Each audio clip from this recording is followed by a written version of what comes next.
अस्सलामुअलैकुम गाइस, कैसे हैं आप लोग। उम्मीद है खैर खैरियत से होंगे।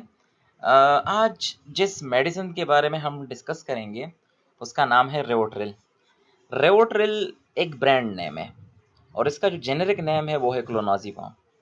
क्लोनाजीपाम को लोग अक्सर कम समझते हैं, लेकिन रेवोट्रिल जो है ना वो मार्केट में इंतहाई वायरल है ये नाम, ठीक है। क्योंकि जितनी भी साइकेट्रिक प्रॉब्लम्स है, जितनी भी एंजाइटी के प्रॉब्लम्स हो गए, डिप्रेशन के प्रॉब्लम्स हो गए, ठीक है, मूड डिसऑर्डर्स हो गए, उन सारे डिसऑर्डर्स में रेवोट्रिल का नाम पीक पर है। It's a viral medicine and in these disorders. तो इसीलिए आज हमने कहा कि रेवोट्रिल को डिस्कस कर लेते हैं, जिसका जो जेनेरिक नेम है वो है क्लोनोजिपाम। अब इसकी यूजेस की तरफ आते हैं तो सबसे पहले the first and the foremost one is anxiety disorder. अब एंजाइटी डिसऑर्डर डिसऑर्डर जो है ना ये आजकल की जनरेशन में बहुत ज़्यादा कॉमन हो गया है, ठीक है। ये जो हमारे साथ ये जी और अल्फा जनरेशन है इनमें एंजाइटी डिसऑर्डर बहुत ज़्यादा है। तो एंजाइटी डिसऑर्डर्स में ये यूज़ होता है। इसके अलावा पैनिक डिसऑर्डर, जब पैनिक अटैक्स आते हैं और वो पैनिक अटैक एक एंजाइटी में कन्वर्ट हो जाते हैं कि मतलब फिर घर से निकलना बाहर मुश्किल हो जाता है कि मतलब ऐसा ना हो मुझे दोबारा पैनिक अटैक आ जाए, तो पैनिक डिसऑर्डर में भी इसकी यूजेज है, ठीक है। सीजर डिसऑर्डर लाइक एपिलेप्सी हो गया, ठीक है। मोमेंट डिसऑर्डर लाइक एक तेजिया हो गया, ठीक है। इसके अलावा स्लीप डिसऑर्डर, जैसे कई लोगों को होता है इंजोमनिया, ठीक है। इंजोमनिया नींद का ना आना इंजोमनिया कहलाता है, ठीक है। लेकिन क्लोनाजीपाम उसका परमानेंट हल नहीं है, ये शॉर्ट टर्म के लिए ये उसको मैनेज करता है इंजोमनिया को, यानी नींद लेके आता है। मैकेनिज्म ऑफ एक्शन की तरफ देख ले तो क्लोनाजीपाम जो है ना ये हमारे साथ एक बेंजोडायजेपिन है।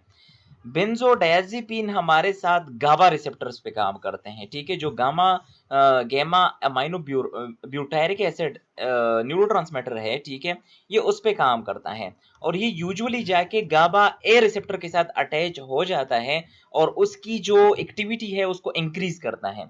अब गाबा ए रिसेप्टर क्यों? गाबा ए रिसेप्टर इसलिए क्योंकि GABA A receptor is inhibitory in nature, और जब ये जाके उसके साथ अटैच हो जाता है ये रेवोट्रिल या क्लोनाजीपाम, ये जो बेंजोडायजेपिन है, तो ये हमारे साथ क्या करता है, ये उसकी इनहिबिटरी एक्टिविटी को बढ़ा देता है। इट मींस कि ये क्या कर देता है, ये वक्त थोड़े वक्त के लिए हमारे दिमाग को काम कर देता है, इसको खामोश करा देता है।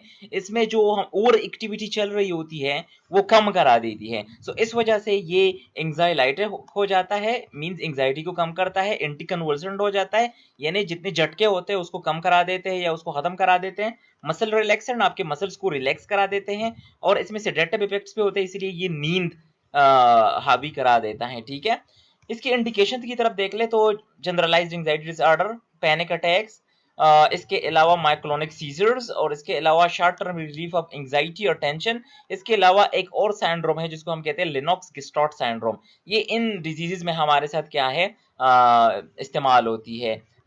ये इंडिकेशंस इसके इसके साइड इफेक्ट्स की तरफ देख ले तो लाजमी बात है, एक चीज है और वो सेडेटिव इफेक्ट्स लेके आती है। तो drowsiness, dizziness, fatigue, confusion, memory impairment, coordination problems and changes in appetite, ये इसके साइड इफेक्ट्स हैं। एडवर्स इफेक्ट्स की तरफ देख ले तो रिस्पायरेटरी डिप्रेशन की तरफ पेशेंट को लेके जा सकते हैं, तो ख्याल रखना चाहिए कि ऐसा ना हो सीवियर एलर्जिक रिएक्शन हो जाए जिसकी वजह से हमारे साथ अस्थमा या कोई रिस्पायरेटरी डिप्रेशन हो जाए, ठीक है। इसके अलावा आपने एलर्जिक रिएक्शंस को देखना है कि कहीं रैश या इचिंग स्टार्ट ना हो जाए बॉडी पे बहुत ज्यादा, तो फिर आपने इसको क्या करना है, इसको बंद करना है। इसके अलावा इसका एक वो होता है विथड्रॉल सिंड्रोम, कि कई पेशेंट ऐसे होते हैं कि वो कई कि मतलब थोड़े अरसे के लिए वो स्टार्ट करा देते हैं इस मेडिसिन को, लेकिन इस पे डिपेंडेंट हो जाते हैं, तो फिर उनको विथड्रॉल सिंड्रोम हो जाता है और वो फिर इस मेडिसिन को छोड़ नहीं सकते, ठीक है। सो उसको हम कहते हैं विथड्रॉल सिंड्रोम। इसके अलावा जब ये मेडिसिन आप बहुत ज्यादा अरसे के लिए यूज करते हैं तो आप में सुसाइडल थॉट्स और सुसाइडल बिहेवियर्स आ जाते हैं। इसके अलावा अगर आप इसका ओवरडोज करते हैं तो आपका सीएनएस इतना डिप्रेस हो जाता है कि वो आपके लिए एडवर्स हो जाता है, ठीक है, और उसकी वजह से पेशेंट की जान भी जा सकती है।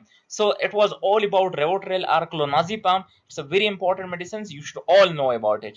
सो आई होप कि आप लोगों को वीडियो पसंद आ गई होगी। Let's suppose if you have any confusion you can ask in the comment section, I will answer to you.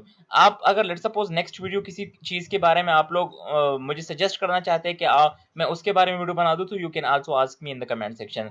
Thank you for listening, for watching. Subscribe the channel, like the video and share the video.